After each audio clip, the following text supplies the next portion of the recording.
Hambamkan jala lagi, Wak.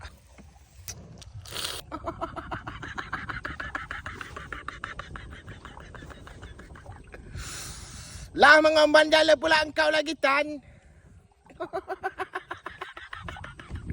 Jadi, Wak, punya cerita hari ni kami menghombankan jala lagi, Wak. Hari dah tengah hari, Wak. Bakar udang dulu kita, Wak. Ya. Hombankan udang lagi, Wak.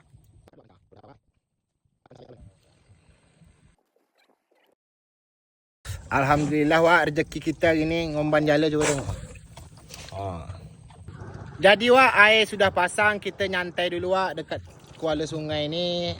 Sambil tunggu udang kita masak, cuci-cuci sampan dulu kita, Wak. Sagu ada ni, Wak, sagu. Air asam dah siap. Masuk dari rumah, Wak. Air asam. Kita tengok kawan kita, Wak. Lagi milih udang dia, Wak. Bang Jackie kita. Dan di sini kita tengok udang bakar kita sudah masak. Gila.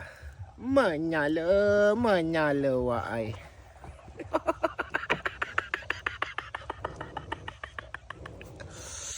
Sisi tiup kawan aku, Wak. Gila-gila. Bismillah.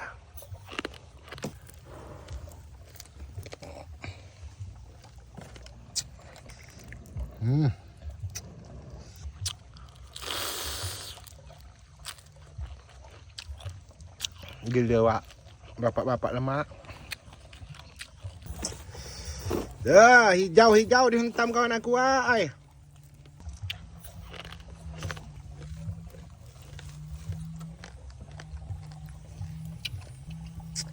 Dah mantah ni belum kita makan, Wak. Cuma makan yang masak je.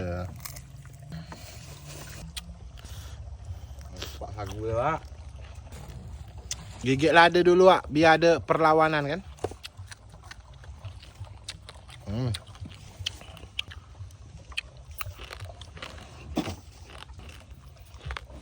Gila, Wak, tangkup beranak tengah ke bulu tol.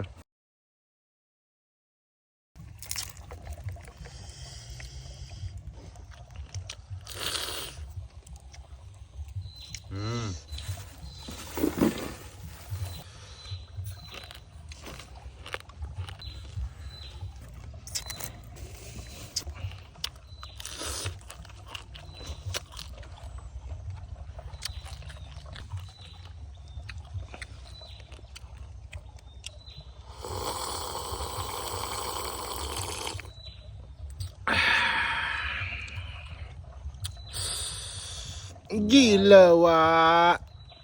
Menyala, Wak ai.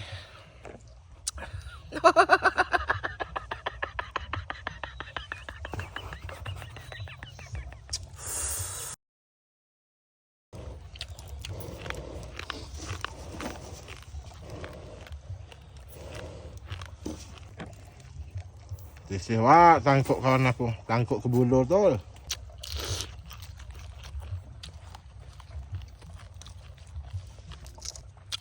Kejap lagi kita ngangkat jaring, Wak.